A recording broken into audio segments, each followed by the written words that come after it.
Bonjour à tous, moi c'est Guillaume et je te souhaite la bienvenue sur la chaîne Objectif Lune. On est le mercredi 9 juillet et on se retrouve pour faire le point sur le marché crypto et analyser tes cryptos préférés. Aujourd'hui, on va passer en revue le graphique de l'ETH, de AAV et nous finirons par le CRO.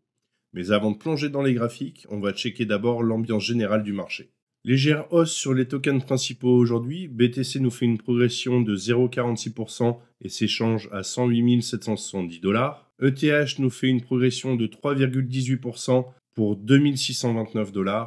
Sol, un plus 2,64% pour s'échanger à 152 $. Et la PAM du jour revient au CRO qui nous fait une belle progression de 16%. J'y reviendrai d'ailleurs en fin de vidéo. Pour ceux qui veulent passer à l'action ou simplement tester une autre plateforme, chez Objectif Lune, on a l'habitude de travailler avec Bitunix. En passant par le lien dans la description, tu profiteras de 10% de réduction à vie sur tes frais de training. Mais avant de passer sur le graphique de l'ETH, faisons un petit tour rapide sur le graphique du BTC. Depuis lundi, il ne s'est pas passé grand-chose. On est toujours dans notre zone de range bloquée entre les 110 529 et les 107 245. On est venu chatouiller légèrement les moustaches du pivot baissier ici, mais pour le moment il n'est toujours pas cassé. À l'heure actuelle, soit on vient casser le pivot par le haut, et dans ce cas-là on irait chercher la zone des 112 673 et les zones des 107 029 sur le H4, et les zones des 115 690 et des 122 234 sur la zone en D1. Soit on vient casser le pivot par le bas, et cela nous laisserait une possibilité d'aller chercher la zone des 106 415 et des 104 386 pour nous placer et aller chercher le rebond sur la zone des 117 809 et des 125 428. Pour le moment, stand-by tant qu'une direction claire n'est pas définie, et on avisera et on ajustera le graphique en fonction des données qui arriveront au fur et à mesure. Et passons tout de suite sur le graphique de l'ETH, voir ce qu'il nous réserve. Nos targets D1 sont déjà définis. Nous avons en ligne de mire les 3605 en première intention, les 4011 et 4176 en best price et les 4528 sur la zone de Moonbag. Pour rappel, nous sommes en D1, ce qui veut dire que chaque bougie représente une journée de cotation. Nous pouvons voir que notre dernier plus haut RSI est en train de casser. Si cela est validé, nous pourrions alors nous projeter sur une continuation haussière, donc sur la zone des 2997 en première intention, 3139 et 3196 en zone best price et les 3320 sur la zone Moonbag. Et si ce scénario est validé, alors nous pourrions nous projeter comme ceci sur plus long terme. On irait rechercher donc cette zone-là avec un retracement sur les 0,5-0,618 de Fibonacci, et nous pourrions nous projeter sur les 3745 en première intention, les 4041 et les 4161 sur la zone best price et les 4418 sur la zone Moonbag. Donc concrètement, on aurait ceci, zone qui rentrerait en corrélation avec notre zone plus long terme, donc on aurait la corrélation sur cette zone-là. Bien évidemment, ça reste une projection, il faudra attendre de mettre à jour le graphique au fur et à mesure que les données arriveront. Pour rappel, ce que je te partage ici reste ma lecture du marché à un instant T, ce n'est pas un conseil en investissement, et comme toujours, je t'invite à faire tes propres recherches et adapter ta stratégie à ton profil de risque. Et allons voir maintenant ce que nous réservent les annonces macroéconomiques. Je vous l'avais annoncé lundi, il y a peu d'annonces macroéconomiques cette semaine. Ce soir, on a le FOMC minute qui tombe. C'est pas une réunion où on décide des taux, mais c'est le moment où on découvre ce que la Fed a vraiment en tête. Si le ton est dur, genre l'inflation reste trop élevée ou on n'est pas prêt de baisser les taux, ça peut vite secouer le marché. Bref, à surveiller de près parce que même sans action concrète, les mots peuvent faire bouger les prix. Si tu es positionné sur le marché, reste tout de même prudent, pense à protéger tes positions. Je sais pas si tu as vu passer l'info cette semaine.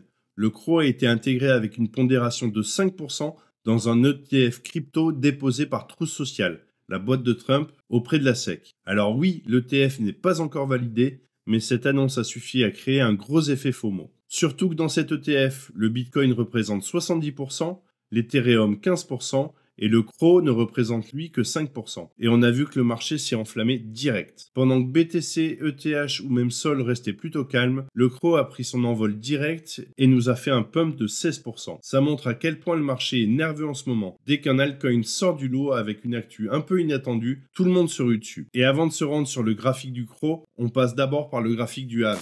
t'avais partagé une analyse du AAV le 26 mai, avec une zone basse sur les 220 ici et les 206, zone que nous sommes venus toucher. D'ailleurs, depuis, le cours a bien réagi puisqu'il est venu taper la target et qu'il est reparti à la hausse. Ce que nous pouvons voir, c'est qu'au niveau du RSI, nous avons cassé le dernier plus haut RSI, donc potentiellement nous sommes sur une continuation haussière, ce qui nous permettrait d'aller chercher les targets suivantes. Hop, donc les 330 et les 375 avec une zone de best price sur les 350 et les 358, zone qu'on va matérialiser tout de suite. Voilà. Dans le cas où cette hypothèse est validée, nous pourrions nous projeter ici, donc sur ces zones-là, avec un retracement sur les 0,5-0,618 de Fibonacci qui devrait être ici.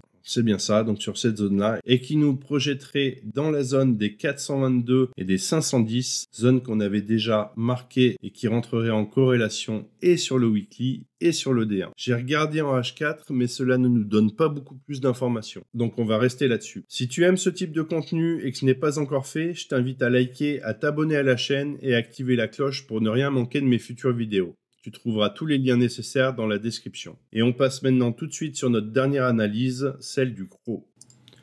Nos targets long terme sont situés ici, donc sur les 0,11 790 et les 0,14 305, avec une zone de best price sur les 0,12 897 et les 0,13 345. À l'heure actuelle, nous pouvons voir que nous avons cassé le dernier plus haut RSI, mais que notre pivot pour le moment tient toujours. Donc ce que nous pourrions avoir, c'est un retracement de l'ensemble du mouvement initié depuis le 22 juin, donc sur la zone ici des 0,8905 et des 0,8625, ce qui nous projetterait directement ici sur la zone des 0,11 266 et des 0,12 732 avec une zone de best price sur les 0,11 912 et les 0,12 173. Zone qui rentre également en corrélation avec les targets que nous avions plus long terme. On restera vigilant quand même parce que la hausse est due à un effet d'annonce, donc rien ne nous empêche d'aller chercher la target ici. On va pas forcément aller chercher le haut tout de suite. Voilà, je pense que je vous ai tout dit. Si toi aussi tu veux que j'analyse ta crypto, n'hésite pas à me laisser le nom du token directement dans les commentaires. Il me reste plus qu'à te souhaiter une excellente journée. On se retrouve très bientôt dans une nouvelle vidéo.